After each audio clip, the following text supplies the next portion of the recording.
The whole essence now almost of selling some sort of regressive policy like getting rid of Social Security or environmental regulations is to dress it up in some name that suggests just the opposite.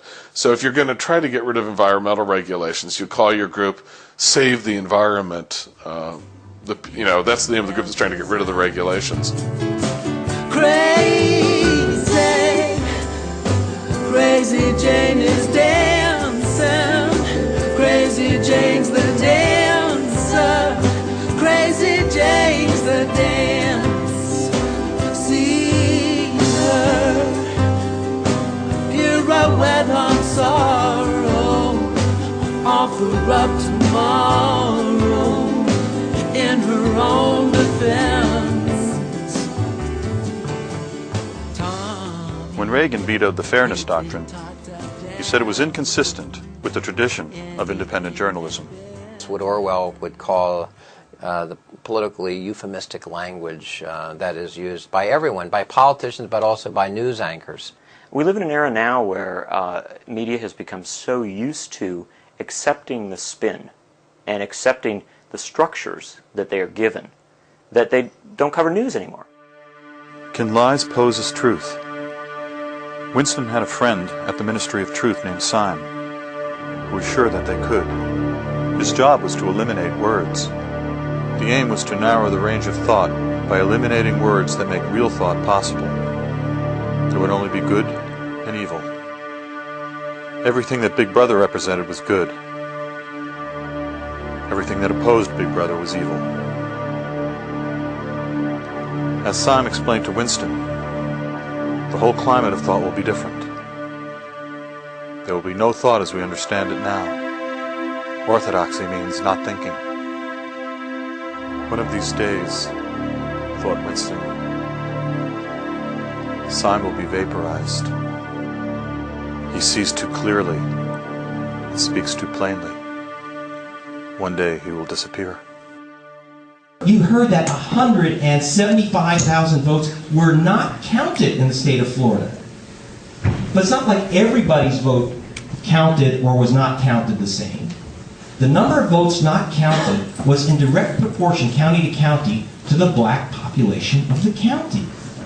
So how could it be that, for example, in Gadsden County, 52% of the population is black and 1 out of 8 votes was not counted? 1 out of 8.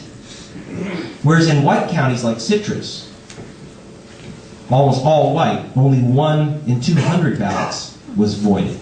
How did this happen? And I go down to Florida. I go to Leon County, but we're all looking at Chads, the guys looking at the hang-up Chads and all that, and they make it sound like it's this big mysterious deal checking the ballots in Florida. A big hunk of Florida votes by paper ballot, which is read by machine. If you ever took like the SAT and used those number 2 pencils, you stick it in the machine, they read. It's an optical reader. So they had a practice voting machine set up in a supervisor's office in Tallahassee. And so I took out my pretend ballot, and I voted for Nader, and I voted for Buchanan. And I stuck the Buchanan-Nader ballot into the voting machine. And it came back. I stuck it in again. Came out. I said, okay, hey, wait. I'm trying to vote here, and it won't take my ballot. He said, of course not. You marked it for 2 candidates. You made a mistake. He won't accept a mistake on the ballot. I said, what do you mean? All those votes were and now Leon County's a white county, Tallahassee. Gadsden's right next door to Black County. I said, oh, well, see, there's this switch.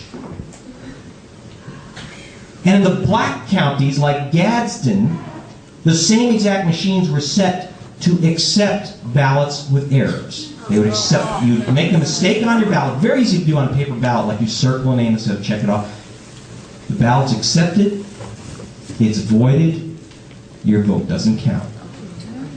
And in more of the white areas, it was set on reject so that if you made a mistake and you voted, it came back to you, you were given a fresh ballot, and you got to vote again. And the losers in this were the American people, whatever your political views, because we all have a right to have the person who actually won the election take power. We all have the right to there be a fair count. Helen Thomas, Dean of the White House Reporters, was quoted as saying, that Bush is the worst president she has covered, the worst president ever. At President Bush's pre-war news conference, for the first time in 40 years, Helen Thomas was not allowed to ask a question. She had disappeared. A chill wind is blowing in this nation. A message is being sent through the White House and its allies in talk radio and Clear Channel and Cooperstown. If you oppose this administration, there can and will be ramifications.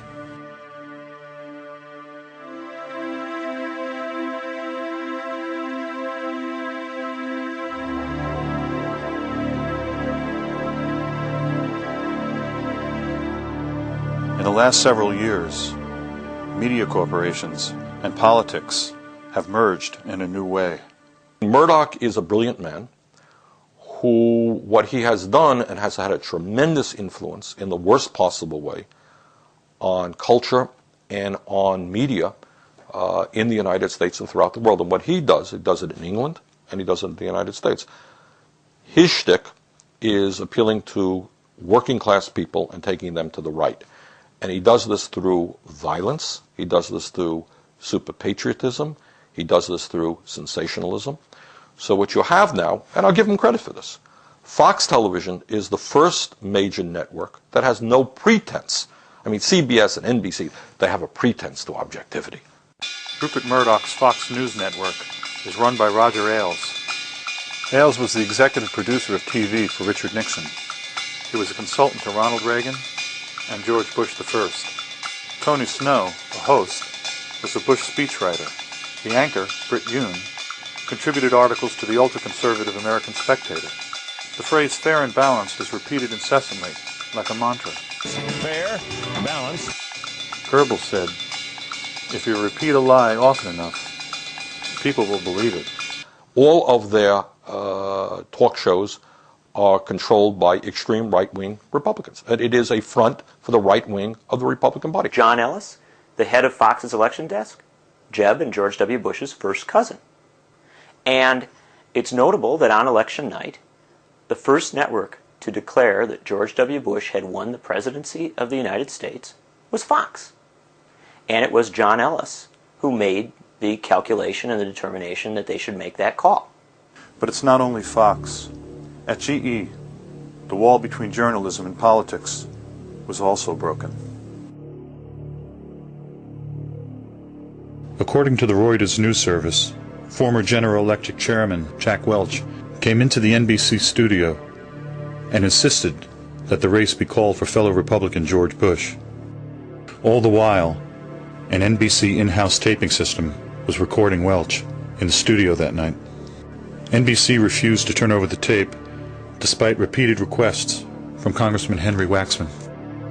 NBC President Andrew Lack claimed turning over the tape would infringe on the editorial process.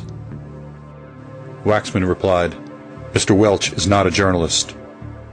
And we now know the studies show pretty clearly, as they understood, they lost the vote. If there had been a fair vote, they would have been out of power. Calling the election for George Bush that night set the tone for any recount scenarios. And the whole tenor of the coverage followed that. If you watch Chris Matthews, O'Reilly, Brian Williams, when is Gore going to finally give up? Another desperation measure by Gore. The assumption being Bush had won. Gore is just scrambling, trying to sneak his way in through some loophole. The irony is that as the corporate news media has moved to the right, charges of a liberal bias have become pervasive. This impression was created because the Republicans have an arsenal of on-air pundits, adept at polarizing opinion, and ridiculing anyone who disagrees. And they can rely on Murdoch-owned media assets. Some stories disappear,